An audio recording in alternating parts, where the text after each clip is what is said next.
Տատիկից 2 շաբաթ առաջ ցածել եք ցորենը։ Դա կկատարեք չափումներ։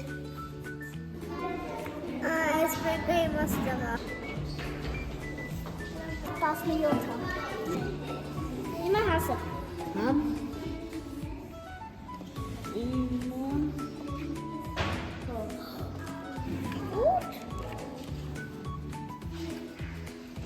Այստեղ Իմը 10-ն է։ Հիմա ամենաշատը 17-ն է։ Չափում եմ ամենաերկար ծիլը։ 20 սանտիմետր է։ Իսկ հիմա կչափեմ ամենակարճը։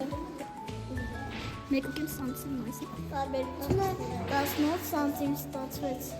Իմը 15 սանտիմետր է։ Իսկ Դիանայինը Իմը 8 սանտիմետր է։ Տարբերությունը 7 սանտիմետր է։ Ամենաերկարը 15 սանտիմետր։ 10 սանտիմետր։ Իմը ստացվում է իմ ծիլի երկարությունը Լելու սակսել երկար է Դավիթի ածիկի ծիլի